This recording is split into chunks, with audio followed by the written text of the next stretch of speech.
Nismo, ajde. Ajde. Dobroveče, Ivana, da li si spremna i kakva su očekivanja večeras? Spremna sam, očekivanja su velika od cijelog mog tima i od mene. To je prvo da prođemo naravno u finale, a onda idemo na pobedu. I otvaraš takmičenje? Tako je, da. Ja sam jako, da.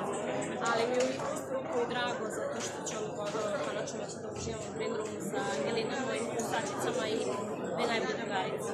Kako je došlo do saradnje?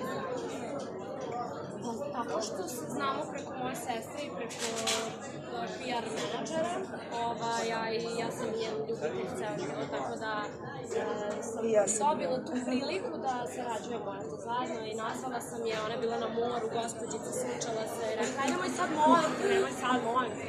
Samo kad dođem kući, vidjet ću šta mogu tamo da napišem, bit će sve dobro, mislim da znam šta ću, tako da... Tako ja sam mislila da me neće nazvati i rekla, ova će da se sunčaš mesec dana, ali me nazvala za nedelju dana, poslala mi pesmu, tako da kliknule smo. Da, i kliknula je zapravo ta tvoja energija da sve to savrši.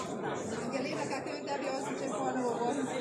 Ja iskreno kažem, kad dođem moje prostorije da mi tikove malo, ali super, iskreno, u ovoj ulozi se onako osjećam sjajno. Mnogo sam srećna što radim sa ovakvom jednom budućim zvezdetinom, mogu slobodno da kažem, pošto ono što sam ja videla do sad po programu i to ono žena nastupa kao da to radi svaki vikend na nekoj ozbiljnoj svetskoj sceni. Nekako je slobodno, nekako je opušteno, nekako to svi misli da hoće. Jako talentovana, jedno čekam i radujem se onako i dalje radim sa njim. Ivana, koji si dobila savjet od Angeline? Da ne slušam njih. Koja ti se kompozicija sviđa izvođač? Pa mnogi mi se sviđaju. Sviđa mi se, danas sam prvi put čula malo Ohio. Wow. Sviđa mi se Vukajla, mislim sad kao i Filari, to mi je ono iz prvog polufinala, njegov nastup mi je najbolji i sad iz ovog nekako malo mi je jače ovo drugo veče, tako da borit ćemo se, šta da kažem, stvarno ima super kompozicija, ali eto da kažem, meni Ohio mi je nešto moj fazon, Nisam. I Vukajla mi je napisanje. Ima zahtevnu pesmu i sviđa mi se. Da li možda postoji neki strah od Maje Nikolić?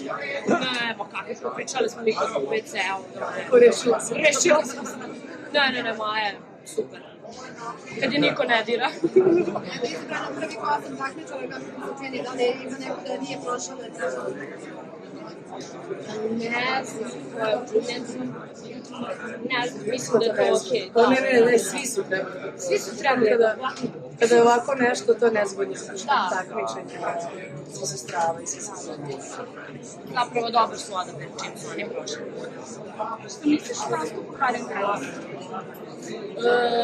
Super. Sviđa mi se. Hvala puno, sreća. Hvala. Čekaj.